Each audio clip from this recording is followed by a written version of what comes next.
I'm happy that we have so many young Indians who want to come and talk on this platform. We have one more here with us today. Hello, everybody. Good to be back. Right now, we have with us Sri Vidya. Let's listen to her. Over to you. Go ahead, Sri. Hello, sir, and thank you so much for giving me this opportunity. And I'm really privileged to be here.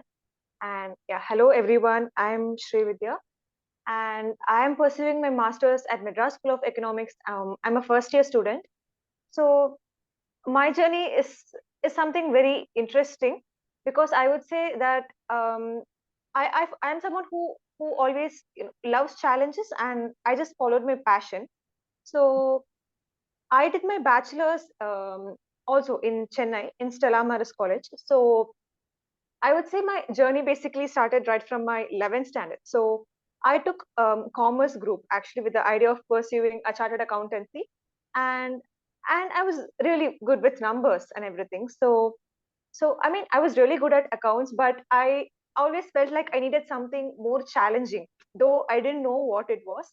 So and I also come from a place where there isn't much awareness about the scope of having an economics degree or any arts degree for that matter. Like over here, I mean, mostly in the southern states, majority of the students, they tend to go for an engineering degree or a doctor, become a doctor, chartered accountancy. So pursuing arts wasn't something very common over here.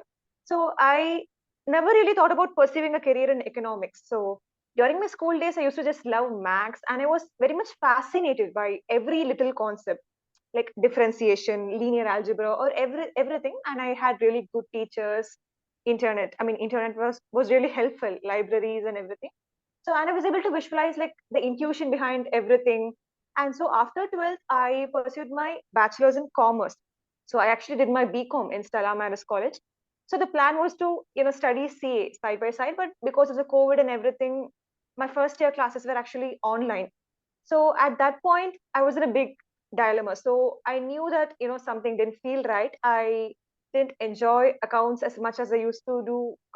So and I was looking for other options, and that's when I started learning about economics. And in school, we were basically just taught about the basics of the subject, like what is economics as such, or it was very basic. And and then I started researching about the subject, and I found it very fascinating. Like I was fascinated basically how one can mathematically represent a consumer's or a producer's behavior or an economy's welfare. I was fascinated by the whole thing, and I started reading upon it, and I worked on my math, and I realized that it wasn't like I was doing a work. It was I just found it very enjoyable. I found economics very enjoyable, and I also realized that I'm like extremely passionate about that subject. So I just bought Harvarian microeconomics. I just bought it for just to read it, and I used to just solve it like solving a puzzle or something. I just used to solve these problems. At that point, I didn't have that I want to pursue a degree in economics or anything. I just used to solve it just for the pleasure of doing it. And then that's when I realized, okay, I'm very passionate about it, and I really wanted to pursue a degree in economics. Can I So just stop you and for a second here? yeah, yeah. Alvarian taught me microeconomics. Oh, that's At that time, he was very young, and he didn't have his, you probably read his undergraduate book. He was yes, writing yes, his graduate book, and in those days there wasn't even photocopy. We used to get, there was no book. We used to get his cyclostyled notes. right. Okay. So it was I mean, quite an amazing experience, because what he was teaching at that time in PhD microeconomics was completely hmm, different from the standard PhD textbooks. And right. it was Okay. completely different, and it was very brief. There was no Okay. explanation. It was just like, okay, here are some equations. This is microeconomics. So it was great fun Right. to learn PhD microeconomics from Halvarian himself with cyclostyle Right. notes, which later on became the basic PhD graduate level textbook. And then I guess the publishers Wow. were after him to write an undergraduate textbook. I don't know if he wrote it or somebody else wrote it under his name, but it's good to hear. Yes, sir. He is now chief economist for Google. Right. Yes, yes. He's I mean, been okay, good. Sorry to interrupt, but the name oh, Halvarian brought back my own memories yes, of sir. I mean, like, I think reading his book was one of the reasons which motivated me probably to get into economics. So at this point, I'm really privileged that I'm getting to talk with you. yeah, no, he is a very good, very clear writer, and his understanding of the subject was beyond excellence because he just rewrote everything. It was a big change. Uh, like his book was like 100 pages, whereas the standard textbook for PhD level micro used to be 400 pages. He said, "What? I, why is all this? It's all bakwas, here you are. This is it." So I'm glad that Halvarian has reached you also. So, but sorry to Yes, interrupt. Let's continue. sir. It was really nice to hear that from you. Yeah, Yes, sir. So basically, yeah. So I mean, I just so I used to just solve the problem sets and everything. For me, it I didn't have any pressure of an exam or anything. For me, it was not an exam. I was pursuing a different degree. For me, it was like solving a puzzle or something, and yeah, I just did it for the sheer pleasure of learning that subject as such. yeah. So yeah. And one more thing is that at that point, I decided that I really love the subject and I do want to pursue a degree in economics. But the problem was I was doing a BCom degree, and at that point, I didn't have any peers who actually had any idea about how to go about it. What are the universities offering that degree, or how do I go about it? So, yeah, I really didn't have anyone to contact at that point. So at that point I decided I came to LinkedIn, and I talked with many seniors, many of the people who were actually pursuing a masters in economics in like many places. And I'm so grateful that many actually helped me to know about these things, how to prepare for these entrances. And yeah, so it was like and I contacted especially those who weren't from an economics background but went on to pursue an economics degree as such. Hmm. So yeah, I mean, it was a very scary decision at that point because I had to compete with all the students who did their UG in economics, like in the best universities, DU, Kolkata University, and everything. Whereas I had to prepare these sentences on my own without like any proper guidance. So it was very very scary. So at that But point, it felt like that. congratulations, the fact that you cracked that exam and could get into the Madras School of Economics with the BCom degree, it shows something. It shows something, Yes, really. It does, because it's tough to get in. It's one of the top institutions in India, and it gets yes. people from everywhere. So you really have it with you. Congratulations. Let's continue. Thank you so much, sir. Yes, sir. So basically, and one more thing was that in my BCom degree, the subjects we had were like corporate accounting, management accounting, taxation, auditing, company law. So it wasn't anything quantitative. And I was preparing for these entrances which had micro, math, stats, economics, and there was no overlap. So it was No, like I was doing two degrees. yes.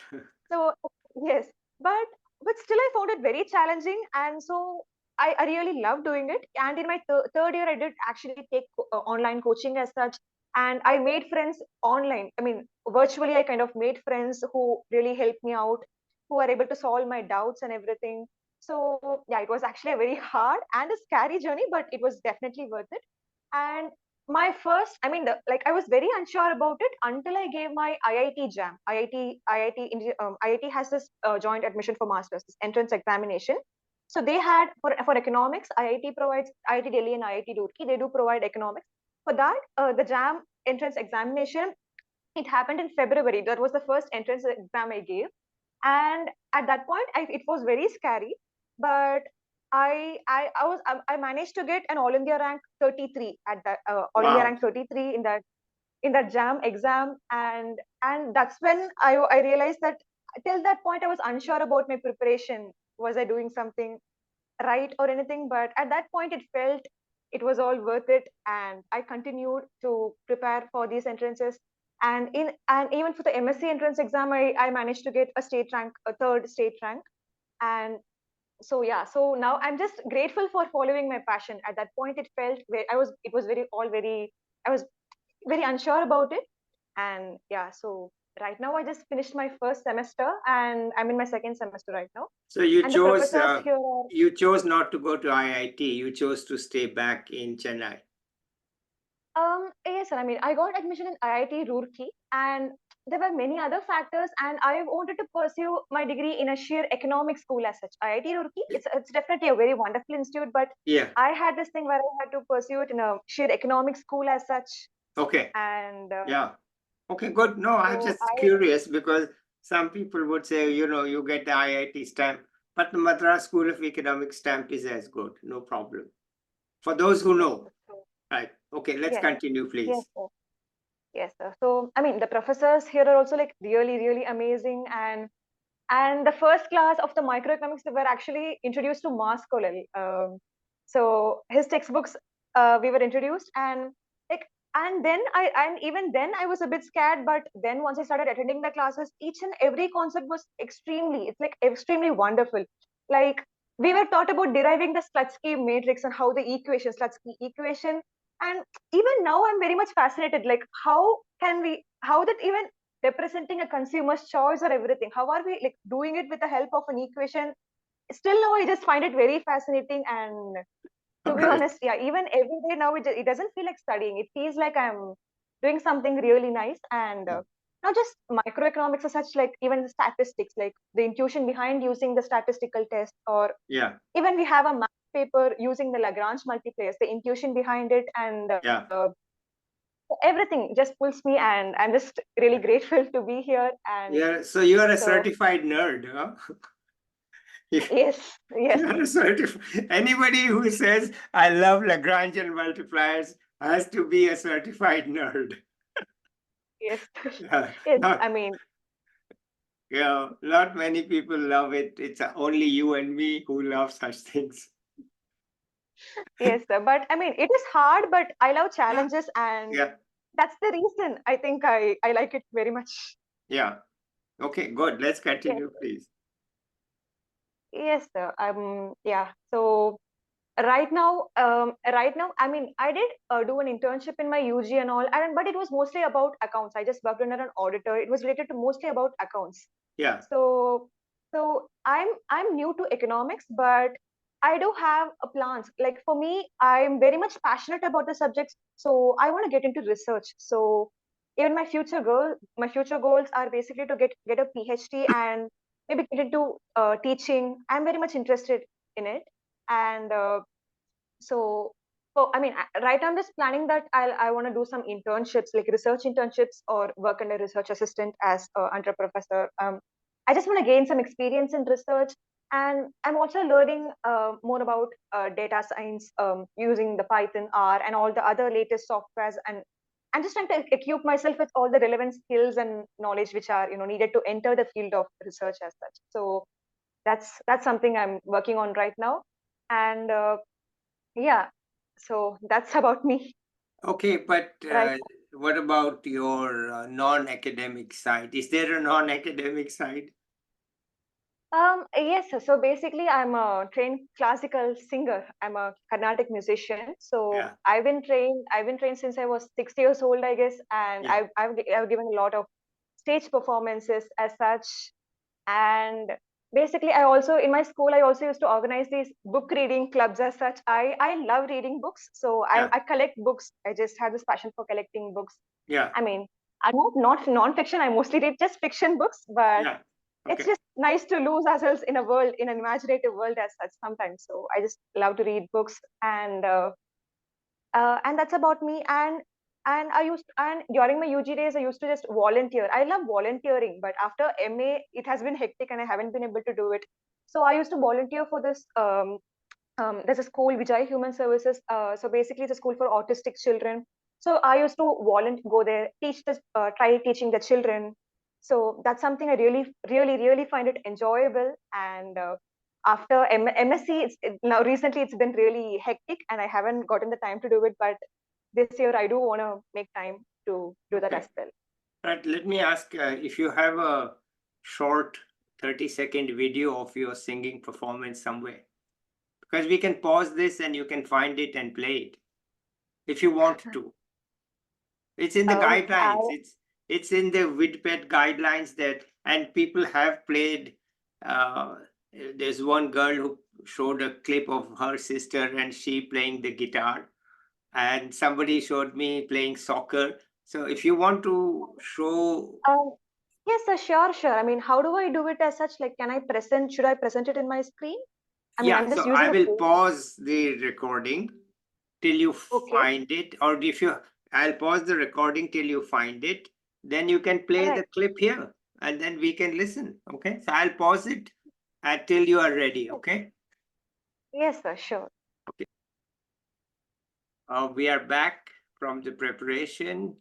It took quite a bit of manipulation to be able to show the video, but we are ready. So go ahead, Sri. Please, Sri Vidya, please show it. Yes.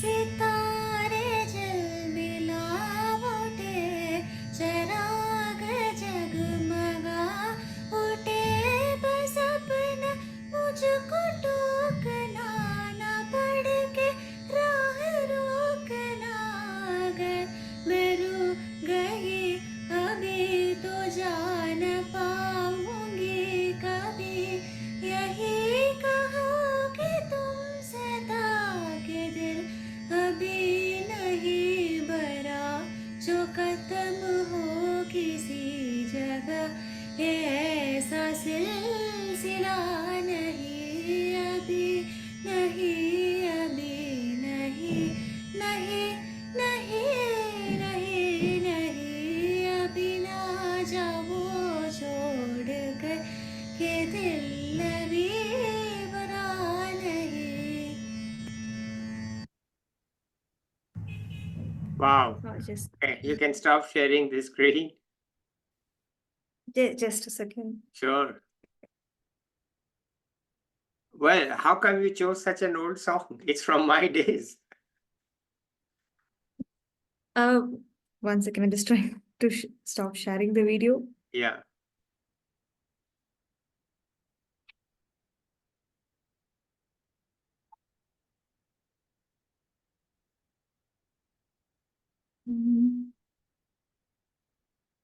Okay, I'll just stop your sharing so you'll be done. Okay. All right. Tell me, how come you chose such an old song? I generally record a lot of songs, and actually, I'm not very fluent in Hindi. I'm just learning. I've been learning a little bit of Hindi, Yeah. and even just in Hindi, I generally like listening to old songs. Even I'm like my mother tongue is Tamil, so Yeah, I know. like Hindi. I like listening to all these old songs. Asha Bhosle, Lata Mangeshkar. So Yeah. Well, this is such. this is one of my favorite songs. I've listened. It is one of my favorite songs, but that's from my youth, not your youth. So I'm really glad that you have gone back into the past and kept this going. All right, great. Okay, anything apart from this wonderful interlude, anything else you want to add here? I mean, for me, I just want to tell that it's always better to be passionate about something and go for it. Like, unless I mean, I think passion is something very important no matter what we do. Like, it's important to enjoy whatever work we do. And like, people talk about being productive these days. Like, many tell that I'm not being productive or I'm not being fully into the work. And I think that one of the main reasons why one can't be productive is because they don't feel like doing it. And I think being passionate about it or trying to create a reason why, choosing to do that, I think that's very important. And for me, that has always helped me. And I think that's one of the reasons I chose this degree, and that's one of the reasons I want to give this interview to tell this. All right, wonderful. Anything else you want to add, or should we end it here now? Yes, sir. That's all from my part. And it's really been a great pleasure meeting you. And I'm still fascinated that you were a student of Halvarian, and I'm so proud that I got a chance to even talk with you. All right, good. Let's end the recording here. I'll be back with another young person or an expert soon, and maybe we'll catch up with her in 1 year to see where she is. Okay. Bye, everybody.